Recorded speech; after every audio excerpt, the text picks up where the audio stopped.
Hello students, તો આજે ફરી પાછા વિદ્યુત ડાયપોલના જ પ્રશ્નમાં 12 સાયન્સ ચેપ્ટર નંબર 1 વિદ્યુત ડાયપોલ આપણો અગત્યનો ટોપિક અને એનો એક જે ભાગ બાકી હતો એને આપણે કન્ટિન્યુ કરીએ છીએ.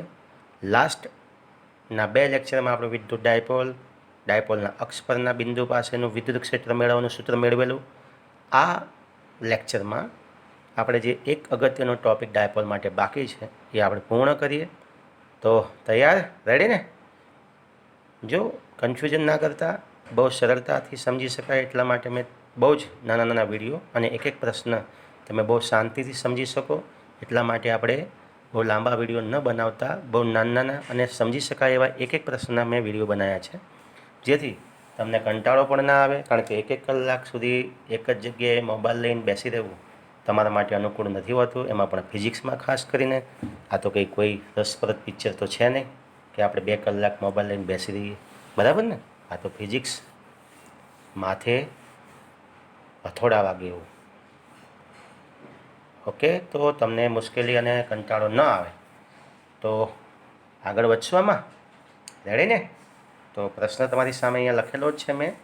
લાસ્ટ આપણે ડાયપોલના અક્ષ પરના બિંદુ પાસેનું વિદ્યુત ક્ષેત્ર શોધવાનું સૂત્ર મેળવેલું, જે તમને ઉપર દેખાય છે અહીંયા બંને જગ્યાએ. આ બંને જે આપણે અગાઉ ચર્ચા કરેલી છે, આપણે એમાં નહીં આગળ વધીએ.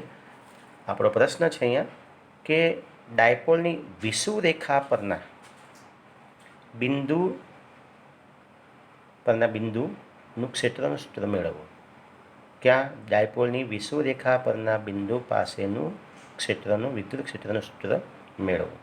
ઓકે, તો અહીંયા વિષુવરેખાની વ્યાખ્યા પણ મેં આપેલી છે તમને, જે અગાઉ આપણને ખ્યાલ છે. અક્ષરેખા કોને કહેવાય? કે ભાઈ બંને ડાયપોલમાંથી પસાર થતો અક્ષ, એટલે ડાયપોલની અક્ષ. તો કે વિષુવરેખા કોને કહેવાય? તો કે ડાયપોલના વિદ્યુત ભારોને જોડતી રેખાના લંબ દ્વિભાજકને ડાયપોલની વિષુવરેખા કહે છે. જે આપણે લાસ્ટ લેક્ચરમાં આપણે આકૃતિ દોરીને સમજેલા, તમે એ વિડીયો ફરી ચાલુ કરી જોઈ શકો છો, જેથી તમને કન્ફ્યુઝન ના થાય. આકૃતિ આપણી સામે છે, જેમાં સમજાવી દઈશ ફરી તમને. પણ જો તમારે બહુ શાંતિથી અને વધારે સરળતાથી સમજવું હોય તો આગળનો નેક્સ્ટ આપણો જે લેક્ચર છે, લાસ્ટ લેક્ચર, એમાં તમે જોઈ શકો છો. તો ખ્યાલ આવી ગયો વિષુવરેખા કોને કહેવામાં આવે છે? તો કે ભાઈ આ તો બીજી વ્યાખ્યા પણ તમે આપી શકો છો આમાં, કે ભાઈ ડાયપોલના જે 2 વિદ્યુત ભારો છે એની જે જોડતી રેખા છે એના મધ્યબિંદુમાંથી પસાર થતી લંબ રેખા. જો મધ્યબિંદુમાંથી પસાર થતી અનેક રેખા હોય, પણ મધ્યબિંદુમાંથી પસાર થતી હોય અને ડાયપોલની અક્ષને લંબ હોય તેવી એક અને માત્ર એક જ રેખા મળે, જેને આપણે શું કહેવાનું છે? વિષુવરેખા. સમજમાં આવ્યા? ઓકે, તો હવે આ વિષુવરેખા પરના આર અંતરે આવેલા પી બિંદુ પાસે આપણે વિદ્યુત ક્ષેત્ર શોધવું છે. જો થિયરી તમે આમાંથી લખશો હોમવર્ક માટે તો બહુ સરળ પડશે તમને, એટલે હું આગ્રહ રાખું છું આની પીડીએફ તમને હું આ લેક્ચરના પાછળ મોકલી જ દઉં છું. તો તમે આમાંથી જ પીડીએફ હોમવર્ક કરજો, જેથી તમે બહુ સરળતાથી સમજી શકશો અને તમને યાદ પણ જલ્દી રહી જશે. ઓકે, તો આ વિષુવરેખા પરના આર અંતરે આવેલા પી બિંદુ પાસે આપણે વિદ્યુત ક્ષેત્ર શોધવું છે. તો હવે આપણે આકૃતિ સમજી લઈએ, એટલે બિલકુલ તમારા મગજમાં કોઈ કન્ફ્યુઝન ના રહે. દેખાય છે આકૃતિ તમને બિલકુલ? ઓકે, તો તમે જોઈ શકો છો અહીંયા આપણી પાસે 2 વિદ્યુત ભારોનું તંત્ર છે, પ્લસ ક્યુ, માઇનસ ક્યુ. બંને સમાન અને વિજાતીય છે, એટલે ડાયપોલ છે, એમાં કોઈ બેમત નથી. હવે આપણે એની અક્ષરેખા અને વિષુવરેખાને ફરી સમજી લઈએ. તો આ એની કઈ રેખા થઈ? એ ડાયપોલને બંને વિદ્યુત ભારને જોડતી રેખા. તો આ એની અક્ષરેખા છે, જેનું આપણે વિદ્યુત ક્ષેત્ર આપણને લાસ્ટ પ્રશ્નમાં સમજી લીધું. ખ્યાલ આવી ગયો ને? તો હવે વિષુવરેખા કોણ? જે આપણે 2 વ્યાખ્યા સમજી ગયા. તો કે ભાઈ બંને વિદ્યુત ભારને જોડતી રેખાના લંબ દ્વિભાજકને, આને શું કહેવાય? તો કે વિષુવરેખા કહેવાય. આને સમજણ પડી? અથવા બંને વિદ્યુત ભારને જોડતી રેખા જે છે એના મધ્યબિંદુમાંથી પસાર થતી લંબ રેખા. મધ્યબિંદુ છે પી હા, આની પસાર થતી રેખા. ડાયપોલ મોમેન્ટ તમને ખ્યાલ છે, માઇનસથી કઈ બાજુ હોય છે? પ્લસ તરફ. તમે જોઈ શકો ડાયપોલ મોમેન્ટ મેં દર્શાવી છે. હવે આ વિષુવરેખા પરના પી બિંદુ પાસે આપણે વિદ્યુત ક્ષેત્ર મેળવવું છે. મેં તમને કીધેલું કે ભાઈ કોઈ પણ બિંદુ પાસે જ્યારે અંતર તમે કન્સિડર કરો છો તો એ હંમેશા કેન્દ્રથી જ નક્કી કરવાનું. તો અહીંયા કેન્દ્રથી કેટલા અંતરે છે? તો કે ભાઈ આર જેટલા અંતરે. સમજમાં આવ્યા? તો આર અંતરે પી બિંદુ છે, ત્યાં આપણે આ પી બિંદુ પાસે વિદ્યુત ક્ષેત્ર મેળવવું છે. આકૃતિ પહેલાં ધ્યાનથી સમજી લો. તમને એવું લાગતું હશે કે બહુ ખીચડા જેવી આકૃતિ કરી નાખી છે, પણ બહુ ધ્યાનથી સમજી લઈશું એટલે તમને સમજાશે. તો હવે તમે જોઈ શકો છો કે ભાઈ આ જે તમને ખ્યાલ છે વિદ્યુત ક્ષેત્ર હંમેશા અંતર પર આધારિત છે. તો પી બિંદુ એ પ્લસ ક્યુથી કેટલા અંતરે છે અને માઇનસ ક્યુથી કેટલા અંતરે છે? તો તમને લાગે તો બંને સમાન અંતર છે. પાયથાગોરસના નિયમ પ્રમાણે તમે જોઈ શકો છો કે ભાઈ મધ્ય બિંદુ અહીંયા એક તમને કાટકોણ ત્રિકોણ દેખાય છે, આ બાજુ એવો આ બાજુ પણ એક કાટકોણ ત્રિકોણ છે. તો પછી આ પ્લસ ક્યુથી પી બિંદુનું અંતર કેટલું થાય? તો ભાઈ પાયથાગોરસના નિયમ પ્રમાણે કર્ણ જેટલું થાય. તો કર્ણ શું છે? તો કે ભાઈ આ બાજુનો વર્ગ, આ બાજુનો વર્ગ, એનો વર્ગનો સરવાળો અને એનું વર્ગમૂળ, મતલબ કે આર સ્ક્વેર પ્લસ એ સ્ક્વેર રૂટ. ઓકે, એ જ અંતર અહીંયા પણ તમને મળશે, મતલબ કે બંને વિદ્યુત ભારો પી બિંદુથી સમાન અંતરે છે. તરત લાઈટ થઈ જશે આપણને કે ભાઈ સમાન અંતરે હોય બંને વિદ્યુત ભારો તો બંને વિદ્યુત ભારોથી પી બિંદુ પાસેથી મળતું વિદ્યુત ક્ષેત્ર સમાન હશે. બિલકુલ સાચું સમજ્યા તમે. તો હવે આ પ્લસ ક્યુ વિદ્યુત ભાર જે છે એનાથી આ પી બિંદુ પાસેનું વિદ્યુત ક્ષેત્ર કઈ દિશામાં મળશે? તો તમને ખ્યાલ છે પ્લસ ક્યુ વિદ્યુત ભાર, તો પ્લસ ક્યુ જે છે પ્લસ વિદ્યુત ભાર હોય તો એનાથી હંમેશા ત્રિજ્યાવર્તી દિશામાં બહાર નીકળતી દિશામાં તમે બંનેને જોડતી રેખા દોરી શકો છો, અને ત્યાંથી તમને આ બાજુની દિશામાં વિદ્યુત ક્ષેત્ર ઈ પ્લસ મળશે. સમજમાં આવ્યા? આકૃતિ મેં ત્રિજ્યાવર્તી દિશામાં બહાર નીકળતી દિશા. એ રીતે માઇનસ ક્યુ વિદ્યુત ભારમાં વિદ્યુત ક્ષેત્ર હંમેશા વિદ્યુત ભાર તરફની દિશામાં હોય છે. તો તમે જોઈ શકો છો આ દિશામાં. ખ્યાલ આવી ગયો? તો બંને વિદ્યુત ભારો જે છે એનાથી આપણને ઈ પ્લસ અને ઈ માઇનસ એવા બે વિદ્યુત ક્ષેત્ર મળે છે. બરાબર? આનું પરિણામી વિદ્યુત ક્ષેત્ર આપણે શોધવું પડે, પણ એ પહેલાં આપણે એના જે લંબ ઘટકો છે એને વિચારવા પડશે. હવે આ જે ડાયપોલને જોડતી રેખા છે એને આ રેખા વચ્ચે કયો ખૂણો છે? તો કે ભાઈ થીટા કોણ છે? તો ભાઈ આ પણ કેટલો ખૂણો હશે? તો કે થીટા હશે. સમજી લો બહુ ધ્યાનથી, ગાણિતિક રીતે પણ મેથેમેટિકના સ્ટુડન્ટ્સે બહુ સરળતાથી સમજાશે આ બાબત. એ રીતે જો આ ખૂણો થીટા હોય તો આ ખૂણો પણ કેટલો હશે? થીટા. ખ્યાલ આવ્યો? યુગ્મ કોણની જોડ બને છે, બરાબર ને? ચલો હવે આ જે ઈ જે છે ઈ પ્લસ એના આપણે બે ઘટક વિચારીએ.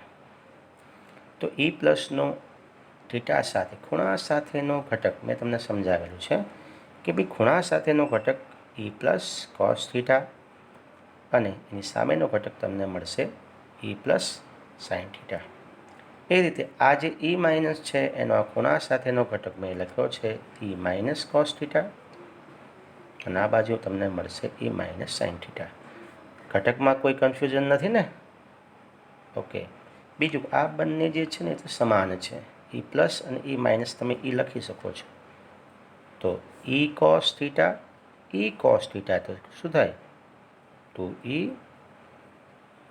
Cos theta. ખબર પડી ગઈ? ઓકે.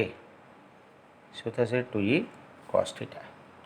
ચલો હવે આપણે એને બહુ જ ગાણિતિક રીતે સમજી લઈએ. એટલે આકૃતિમાં કોઈ મુશ્કેલી ખરી? હવે શાંતિથી ન સમજાય તો ફરી આ વિડીયોને પોઝ કરીને તમે વારંવાર જોઈ શકો છો અને ફરી આકૃતિ દોરી તમે જાતે દોરો, સમજો. ના સમજાય તો મને કોમેન્ટમાં તમે વોટ્સઅપથી પણ પૂછી શકો છો અથવા કોમેન્ટ કરી શકો છો.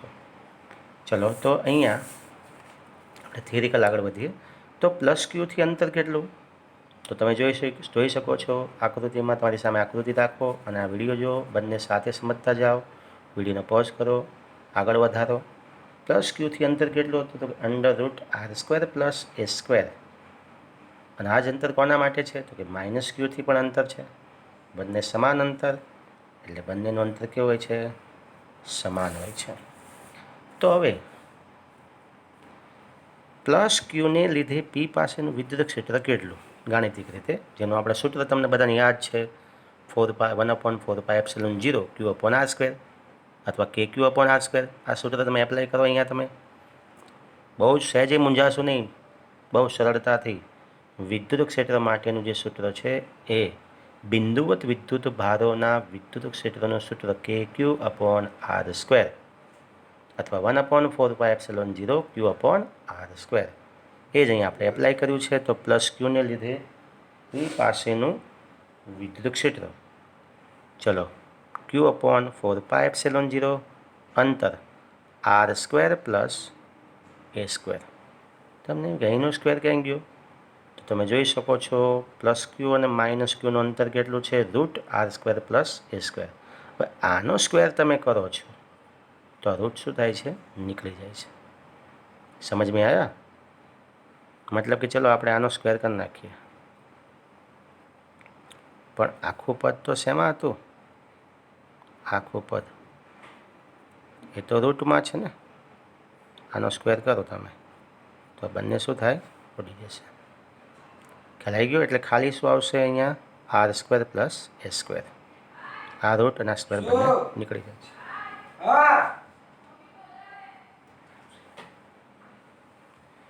તો માઇનસ ક્યુને લીધે પી પાસેનું વિદ્યુત ક્ષેત્ર, તો કે A- = Q/4πε0 r² plus a². ઉપર સેમ મેથડ, બંનેનું અંતર સમાન છે એટલે કોઈ ચિંતા કરવાની જરૂર નથી. માટે આ બંનેને મેં સંયુક્ત રીતે લખ્યું છે કે E plus = E minus = E. આપણે બંનેને સેમ કન્સિડર કર્યા છે. = શું આવશે? તો કે Q/4πε0 r² plus a². Clear? ચલો, હવે આપણે થોડું લંબ ઘટકો વિશે વિચારીએ કે આ પી બિંદુ પાસે આટલા બધા ઘટકો ભેગા થયા તો બધાનું વિદ્યુત ક્ષેત્ર કઈ રીતે શોધવાનું એક સાથે? તો મૂંઝાશો નહીં. તમે જોઈ શકો છો કે આ બંનેના મૂલ્ય કેવા છે? સમાન. કારણ કે બંને વિદ્યુત ભારો પી બિંદુથી સમાન અંતરે છે.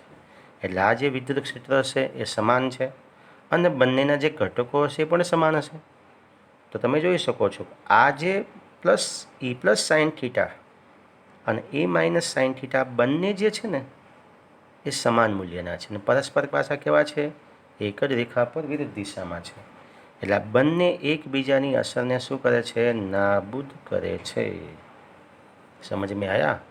બિલકુલ સમજમાં ગયા. ઓકે, તો હવે માત્ર પી બિંદુ પાસે વિદ્યુત ક્ષેત્ર માટે કોણ જવાબદાર છે? તો આ બે ઘટકો જે બંને એક જ દિશામાં છે. એટલે એનો શું થશે? સરવાળો. શું સરવાળો હશે? 2E cos θ જેટલો. તો એ મેં થિયરિકલ નીચે લખ્યું છે એટલે મૂંઝાતા નહીં. આ રીતે લખી નાખવાનું કે અહીં E+ અને E- ના લંબ ઘટકો વિચારતા.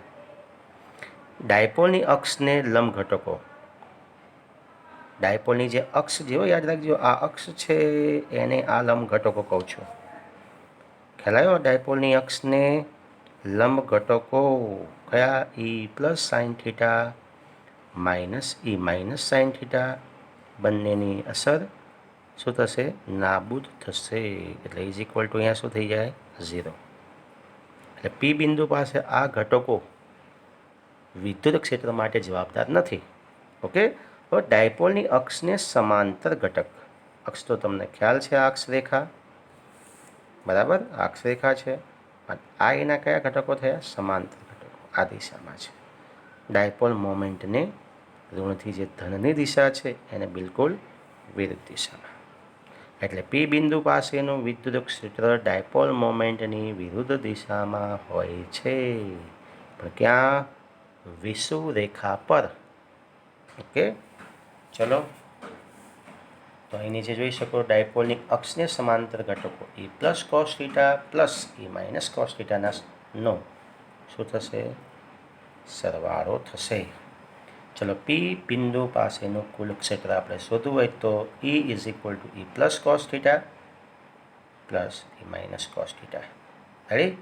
ચલો આ બંનેને મેં સંયુક્ત રીતે બંને સમાન છે. આ E પ્લસ અને E માઇનસ શું છે તો કે E, એટલે શું લખી શકો તમે 2E કોસ થીટા. ચલો આમાં આપણે કિંમત એપ્લાય કરીએ તો 2 ઇન્ટુ એ માટે શું છે તો કે એ માટે આપ્યું છે Q/4πε0 r² પ્લસ a². લખી નાખ્યું. ઇન્ટુ આ પદનું થોડું વિચાર કરો તો કોસ થીટા માટે આ પદ આપણે મૂક્યું છે. આકૃતિમાં વિચારો આને, આ આપણો કાટકોણ ત્રિકોણ, આ theta, cos theta is equal to પાસેની બાજુ ભાગ્યા કર્ણ. શું આવશે? પાસેની બાજુ ભાગ્યા કર્ણ. ખબર પડી ગઈ? તો cos theta is equal to, ફરી સમજી લેજો, કોસ થીટાનું મૂલ્ય આપણે મૂક્યું છે. પાસેની બાજુ શું છે તો કે પાસેની બાજુ એ, એટલે અહીંયા એ, અને કર્ણ શું છે તો કે route r² plus a². Ready? Route માટે આપણે 1/2 કરેલું છે અહીંયા. ચલો બંને નીચે આધાર સરખા છે તો ઘાતાંકનો શું થાય? સરવાળો. અહીંયા કેટલા છે? 1 અને 1/2, તો 1 પ્લસ 1/2 કેટલા થાય? 3/2. બસ આ આપણે મૂક્યું છે, મૂંઝાવાનું એ સહેજ જઈ. ચલો જોઈ લો તો Q અહીં આગળ લીધું છે 2A. થોડું એક સૂત્ર તમને યાદ આવે એટલા માટે થોડું વ્યવસ્થિત રીતે લખેલું છે. બાકી તમે Q એટલે 2QA પણ લખી શકો છો, પણ આ રીતે લખવાથી તમને એક પ્રોપર સમીકરણ યાદ આવી જાય. Q2A યાદ આવ્યું ને? હા, તરત લાઇટ થઈ જશે.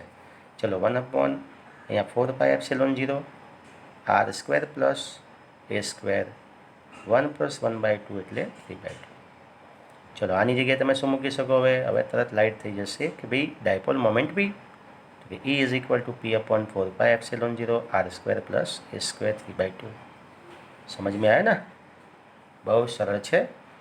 ધ્યાનથી સહેજ પણ હેઝિટેટ થયા વગર સમજણથી લખી નાખજો. થોડા આગળ વધીએ. એક શરતનું પાલન કરીએ આપણે. ધારો કે અંતર R જે છે એ કરતાં ખૂબ જ મોટું છે, R very greater than A, તો શું? તો ભાઈ આપણે એને અવગણવું પડે. આને અવગણી નાખો.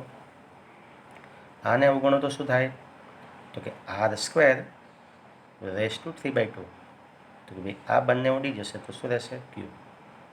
માટે E is equal to P/4πε0 r³ અથવા 1/4πε0 કે શું મૂકવાનું આપણું? Kp/r³. તો તમે જુઓ, મેં અગાઉનો જે આપણો પ્રશ્ન હતો એ બંનેના સૂત્રને આપણે થોડું સમજીએ. આ બંને સૂત્ર એક સાથે સરખાઈએ તો તમે જો બંનેમાં ફેર શું છે? અક્ષ રેખા પરનું જે સમીકરણ છે એમાં 2Kp/r³ છે, અહીંયા Kp/r³. મતલબ શું થયો કે વિષુવ રેખા પરના કોઈ પણ બિંદુ પાસેનું વિદ્યુત ક્ષેત્ર કરતાં અક્ષ રેખા પરના કોઈ પણ બિંદુ પાસેનું વિદ્યુત ક્ષેત્ર કેવું હોય છે? બમણું હોય છે. સેમ તંત્ર માટે ખ્યાલ આવી ગયો? અહીંયા Kp/r³, અહીંયા 2Kp/r³. કોઈ તફાવત નથી. બીજા અગાઉના જે સૂત્ર છે એને પણ તમે સરખાઈ શકો છો. સેમ અહીંયા તમે જોઈ શકો છો 2P/4πε0 r³ p કેપ. એ જ રીતે અહીંયા 2P છે, અહીંયા ખાલી P છે. ખ્યાલ આવી ગયો? આ બાબતનો આગળ ખૂબ જ ઉપયોગ છે. બીજું કે અહીંયા આ જે વિદ્યુત ક્ષેત્ર છે ને એ ડાયપોલ મોમેન્ટની વિરુદ્ધ દિશામાં છે, માટે તમે માઇનસ લખી શકો છો જો તમારે એકમ સદિશનો ઉપયોગ કરવો હોય તો. આ રીતે લખી શકો છો કે માઇનસ P સદિશ અપોન 4πε0 r³ ઇન્ટુ P સદિશ, જ્યાં P શું છે કે ડાયપોલ મોમેન્ટની દિશામાંનો એકમ સદિશ છે અને આ વિદ્યુત ક્ષેત્રની વિરુદ્ધ દિશામાં છે. જે આપણે ઉપરની આકૃતિમાં જોયું છે, વિદ્યુત ક્ષેત્ર આપણને આ બાજુ મળશે. ડાયપોલ મોમેન્ટ ઋણથી ધન તરફ છે. तो बिल्कुल समझी गया છો તમે? કોઈ મુશ્કેલી નથી ને આમાં? તો આ પ્રશ્નમાં નીચે એક નોંધ છે, આપણે ફરી ધ્યાનથી સમજી લઈએ કે ખૂબ જ મોટા અંતરોએ, જો ખૂબ જ મોટા અંતરોએ જ વાત કરીએ છીએ આપણે, કે ડાયપોલનું વિદ્યુત ક્ષેત્ર 1/r² મુજબ નહીં, પરંતુ 1/r³ મુજબ ઘટે છે. નાના અંતર માટે તો સેમ પાલન થાય છે, બરાબર. તમે આકૃતિમાં સૂત્ર જોઈ શકો છો કે ભાઈ અહીંયા સ્ક્વેર હતો, બરાબર ને, 1/r² અનુસાર બદલાય છે. જ્યારે ખૂબ મોટા અંતર માટે તમે બંને સૂત્ર જોઈ લો. અહીંયા પણ તમે જોઈ શકો છો r³ છે, અહીંયા પણ તમે જોઈ શકો r³. મતલબ કે ખૂબ જ મોટા અંતરોએ ડાયપોલનું વિદ્યુત ક્ષેત્ર 1/r² મુજબ નહીં, પણ 1/r³ મુજબ घटे છે. समझ में आया? तो मिलते हैं अगले लेक्चर में. આ ચલાવેલા દરેક પ્રશ્ન મને તમારે લખીને PDF બનાવીને વોટ્સઅપ કરવાની રહેશે. મળીએ આપણે આવતા લેક્ચરમાં. ગુડ બાય, જય હિન્દ.